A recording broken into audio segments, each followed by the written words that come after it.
Incontro a Portoviro per l'inaugurazione della sede elettorale di Fratelli d'Italia di Portoviro del Delta con l'onorevole Donzelli per sostenere anche la candidatura di Valeria Mantovan e Luca Prando, candidati alle elezioni regionali 2025 per il Veneto. La vostra migliore coscienza quando sarete in Consiglio regionale dovrà essere questa: chiedervi: sto facendo abbastanza rispetto a tutti quelli che non hanno la mia fortuna di stare qui ma stanno sacrificando un po' della loro vita?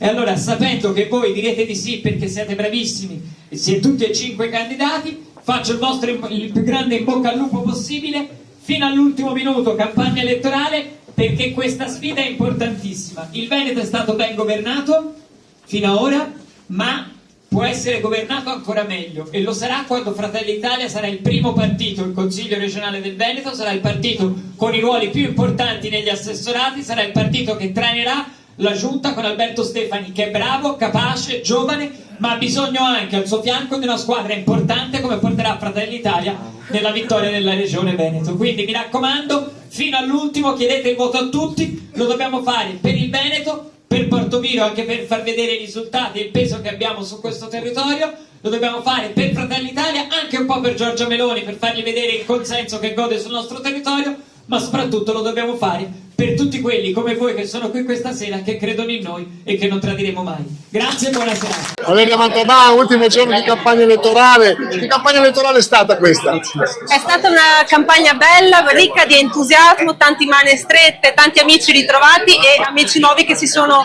uniti a questo percorso. Sono davvero ottimista, credo che Fratelli d'Italia farà bene. In questo giro nel Polesine ha incontrato criticità, ha incontrato tante persone. Cosa si aspettano da Valeria Mantovan? Si aspettano sicuramente ascolto, si aspettano non prese in giro, si aspettano che le istanze del territorio, che alla fine percorrendolo in lungo e in largo sono, se vogliamo sintetizzare, sempre le medesime. E quindi quello che Fratelli d'Italia vuole fare nella prossima amministrazione regionale è quella di mantenere questo approccio di ascolto, contatto diretto con il territorio, con i cittadini, con le imprese, ma anche con tutto ciò che può creare sviluppo per la nostra provincia. Onorevole Donzelli, a Portoviro, già la seconda volta che viene, ha trovato un entusiasmo importante.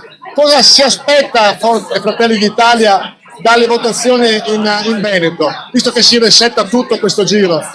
Ci aspettiamo ovviamente che i cittadini diano un parere sul nostro governo quotidiano a livello nazionale e del territorio, quanto stiamo facendo in regione, quello che sta facendo Giorgia Meloni a Roma e quanto fanno i nostri amministratori anche nelle nostre città. Quindi noi ci aspettiamo di vedere riconosciuto il nostro lavoro, un po' come quando si fa gli esami a scuola. È il momento in cui abbiamo l'emozione e il senso di responsabilità di raccogliere i frutti del nostro lavoro.